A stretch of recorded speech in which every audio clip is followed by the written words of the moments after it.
বলো। হ্যাঁ কাকা, মানে কবরস্থানটা তো কালকে ভাঙিয়া গেল, কি অবস্থা বলেন তো, মনে কি অবস্থা আপনাদের? আমাদের মনের অবস্থা আসলে দুঃখজনক। কারণ এই যে কবরস্থান বা গ্রেভিয়ারটা এটা পুলনমূল্যার একটা ঐতিহ্য, যেটা গতকালকে তুমি যেটা বলতে চাইছিলা যে আমাদের ঐতিহ্য বা শত শত হাজার হাজার লোক এখানে সাহিত্য করা হয়েছে। এলাকার যারা কবরস্থান আছে, আমার ভাতিজা মনির ঐতিহাসিক একটা মার্ডারে যে নিহত হয়েছেন, এলাকার গণ্যমান্য ব্যক্তি এবং বুজুর্গ লোক এবং ধর্মীয় প্রাণ বিভিন্ন শ্রেণীর পেশার লোক যারা এই বিগত কয়েক বছরে ইন্তিকাল করেছে, তাদেরকে এখানে দাফনস্থ করা হয়েছে এই গ্রেভইয়ার্ডে। তখন এই জায়গাটা দ্বারা দিছে এবং পৈলন মোল্লা এবং অকুলুদ্দিন কান্দির লোকজন সম্মিলিতভাবে মিলা এই জায়গাটাকে তারা বাউন্ডারি দিছে, হেফাজত করছে, জায়গা জমি দিছে মির্জারা, কিন্তু সার্বিক সহযোগিতা সব অকুলুদ্দিন কান্দি প্লাস পৈলন মোল্লার অংশ আছে এবং পালাসের কিছু অংশ তারা নিয়ে এখানে দিছে। ফকির কান্দির কিছু লোক আছে। হ্যাঁ, এখন সেই তাদের এই দীর্ঘদিনের স্বপ্ন, এখানে একটা স্থায়ী কবরস্থান তারা বানাইছে। সেই স্থায়ী কবরস্থানটা আজকে নদীগুলো বিলীন হয়ে গেছে।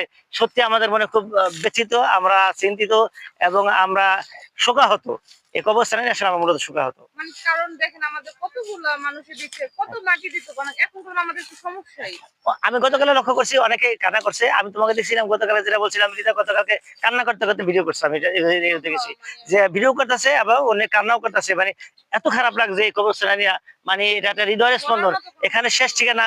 এটা আখের মৃত্যুর পরে মানুষের এই কবরস্থানের লোকে তার ঠিকানা।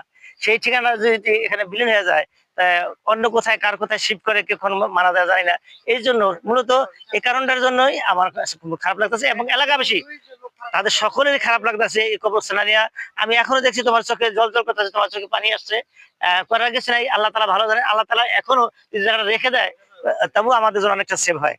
আল্লাহ শান্তির জায়গা, সত্যি হ্যাঁ, একটা শান্তি। শান্তির জায়গা। মানুষ বলে ভয় পেয়েছে, দেন আমার ঘরটা কোনো পাশে ছিল, কিন্তু কখন আমি ভয় পেয়ে এটা চির সাহিত্য নির্ধারিত, এখানে মানুষের রাখা হয় কবরস্থান, শেষের আশ্রয়স্থল। এখান থেকে মানুষের হাঁসের মাঠে উঠবে কবরস্থান থেকে, কবর থেকে। ঠিক আছে, সেই জায়গাটা আজকে নদী গর্ভে বিলীন। তা আসলে এলাকা মানুষ আমরা সকলেই জিনিসটা আমরা মর্মাহত। এখন অনেকগুলো কবর রয়ে গেছে। মানে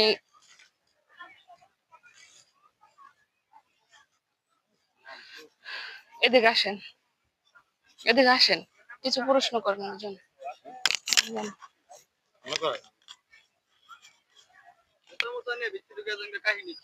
সেটা তুমি দেখছো না?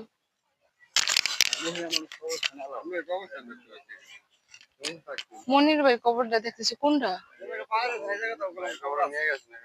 নিয়ে গেছে?